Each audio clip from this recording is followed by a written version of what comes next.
Hello বন্ধুরা, আমি সায়ন্তন আর welcome আপনাদের সবাইকে আমাদের সায়ন্তন ব্লগ চ্যানেলে। তো বন্ধুরা, যেমন কি দেখতে পাচ্ছেন, আমি ব্যাগ নিয়ে একদম পুরো রেডি হয়ে গেছি। আর রেডি হওয়ার কারণ হচ্ছে আমি রামপুর যাবো গা।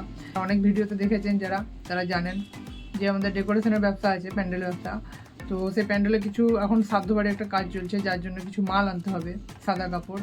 রামপুর যেহেতু যাবো, সেহেতু কিছু আমার দোকানের বাসনপত্র লাগবে। তো সেই বাসনপত্রগুলো রামপুর থেকে নিয়ে চলে আসা হবে। পৌঁছে গেছি, এই যে আর খানিকটা গেলে হাই রোড পৌঁছে যাবো। ওই দূরে আছে হাই রোড।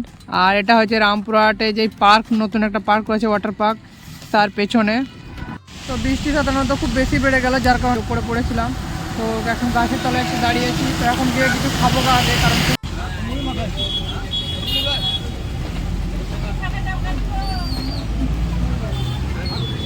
তো এখন আমার মাল বাঁধা, মাল নেওয়া কমপ্লিট হয়ে গেছে। এই যে আমার গাড়ি, মাল কমপ্লিট হয়ে গেছে। আর আমি নিয়েছি এই দোকানে মাল, এই দেখেন, দেখতেই পাচ্ছেন। অল্প মূল্যে পাওয়া যাবে এখানে, আপনারা নিতে পারেন, কোয়ালিটি খুব ভালো হয়। আর এই যে দাদাটার কাছে, তো অ্যাড্রেসটা এই দাদাটাই বলে দেবে। রামপুরহাট তিরপল এম্পোরিয়াম দোকানের নাম, যাকে এসে জিজ্ঞাসা করলে তাই বলে দেবো। তিরপলের দোকান বললেই হবে, সবাই এখানে আমাকে অ্যাড্রেস দিই।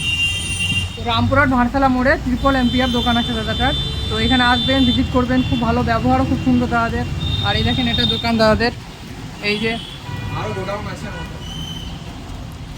সব ধরনের ওয়ালিং, সিলিং, বোম্বে সিলিং, তিরপল, কাপড় সব ধরনের আছে। আর এটা শুধু ছোট একটা দোকান, আরও আছে পেছনে। ওই এই সামনে যেটা দেখতে পাচ্ছেন, এই পেছন দিকে গোডাউন আছে তাদের, অনেক বড় গোডাউন।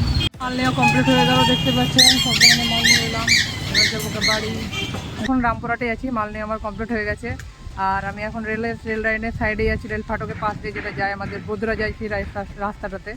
তো ভেতর দিয়ে গেলাম না, সাইড দিয়ে এলাম এই কারণে যে এদিকে ফাঁকায় ফাঁকায় চলে যেতে পারবো। আর যেহেতু আমার অনেকটা দেরি হয়ে গেছে, তার জন্য ভেতর দিয়ে গেলে জামে পড়ে গেলে আরও দেরি হয়ে যেত। তো ওই দেখেন আমার এই মালগুলো, এই যে এটা আছে প্যান্ডেলে কাপড়, তিরপল আছে, এটা ঢেকে দিয়েছি যাতে বৃষ্টি হলে ভেজে না যায়, কাপড় হবে। আর এগুলো কাঁচা বাসনের দোকানের মাল আছে, এই যে। আর আমার এই দেখেন হেলমেটটা ভেঙে গেল কি করে? তো ভেঙে গেল মানে নতুন একটা হয়ে যাবে। তো আর দেরি না করে এবার বাড়ি যাব। আর এই দেখেন, একটা রেল ফাটকের পাশ দিয়ে রাস্তাটা, আর এই রাস্তাটা দিয়ে আমি যাব এই দিকে। তো দেখা হচ্ছে বাড়িতে। বাড়ি পৌঁছে গেলাম, আর বাড়ি আসতে অনেক দেরি হয়ে গেল। আর মেঘের অবস্থা খুবই খারাপ, মনে হচ্ছে আবার বৃষ্টি আসবে।